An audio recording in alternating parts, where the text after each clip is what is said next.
If you're like me, you love cooking on these things, but the last thing you want to do is clean them. So here's the steps I take to care for my smoker. First things first, never clean this on the same day that you've been cooking on it. Give it at least 24 hours for the fire to die out, all that stuff to happen, because you don't want to take lit coals out of your smoker and then potentially start a fire somewhere else. So typically I do a deep cleaning on my smoker about twice a year. I do the general cleanup after each cook, remove the ash, that kind of stuff, clean the grates, but this will be more of a deep clean. I used this yesterday and I purposely left it dirty just for the purposes of this video. So you're gonna see a lot of buildup here. This is just remnants from the cook yesterday. So I'm gonna take a bench scraper. You can get these fairly cheap. I've got one that's cost me $1. So I'm just gonna start scraping. And as you can see, that all came off the grates. You wanna do the tops and the bottom.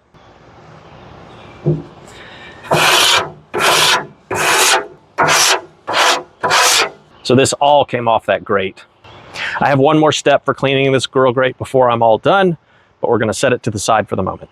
With this being a reverse flow smoker, I've got this baffle plate sitting here, which stuff is gonna drip down on. It's radiating heat, so basically every time something drips on here, it's kind of getting cooked on. So that's another reason I like to come through and clean this up frequently. This is a step I take when I do my general cleanups throughout the year. You can see all of the stuff that gets collected on here. And this is just from one cook yesterday. It's especially difficult over here because it's closest to the firebox, so this stuff really gets caked on.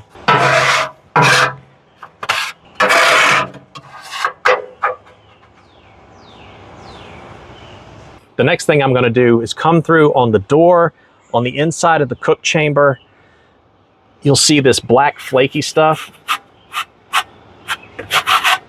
This is creosote. It will build up on the inside of the smoker over time. And I'm not really comfortable having this get on my food. So, like I say, once every 6 months or so, I just come through with the bench scraper and I scrape all this stuff out.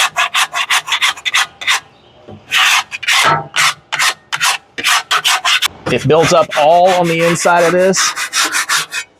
And I'm probably not telling you anything you're not aware of, but don't wear clothes you don't want to get dirty while you do this. I typically try to wear black clothing because I know I'm gonna be filthy at the end. Another thing is creosote really builds up in the smokestack. So right here is where my smokestack starts, and it is significantly built up there. So make sure you hit that as well. You'll want to hit the walls on the side.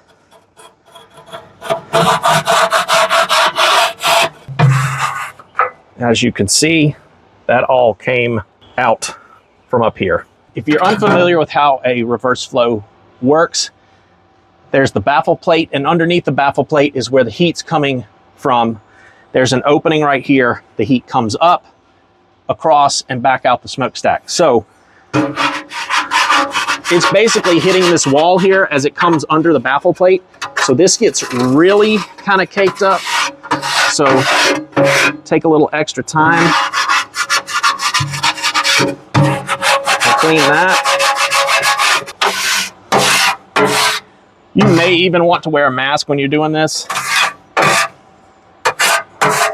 I'm outside and the wind's blowing pretty well today, so I'm not gonna worry about it at the moment, but that is up to you. I've got my wet dry vac. If you have a wet dry vac, you can use it. I would not recommend using a normal household vacuum cleaner unless you want it to die. If you don't have access to a vacuum, obviously you can just sweep this out, scoop it up in a dustpan and throw it away.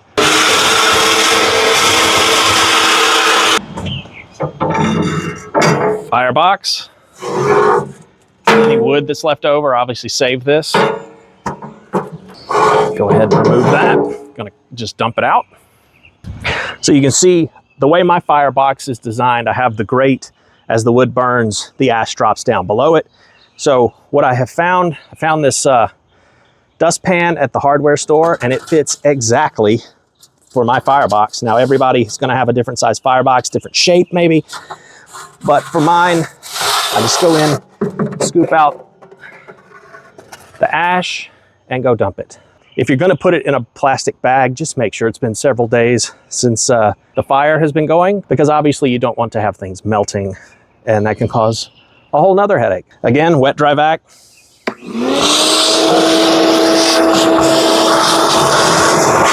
And just like on the inside of the cook chamber, you're obviously gonna have creosote build up in here as well.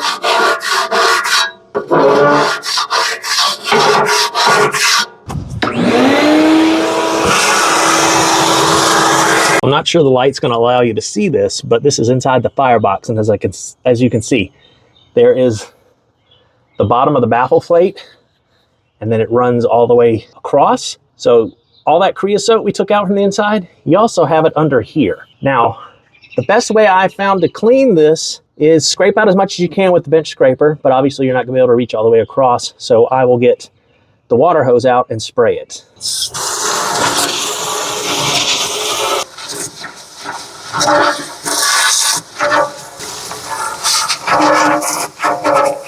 So now the next step, continue on with the water hose. I'm rinsing this entire thing out from the inside to get as much stuff out as I can.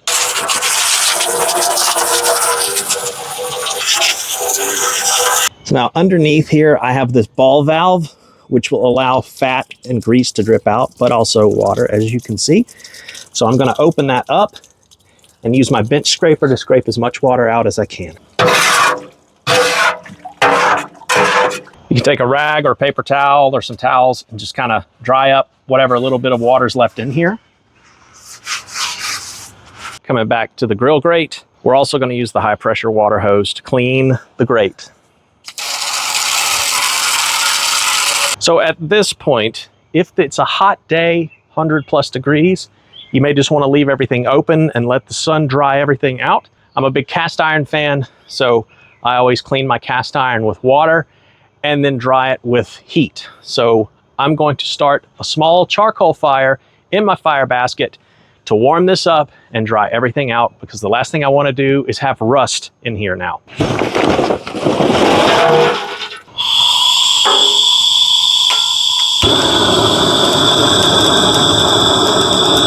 And there you have it. That's how I care for my smoker. I've had this thing for 10 years, and as long as I take care of it, it'll take care of me. I hope you found some benefit from this video. If you did, consider giving me a like, give me a subscribe, drop me a comment. Every time you do that, it helps push me out to a few more people.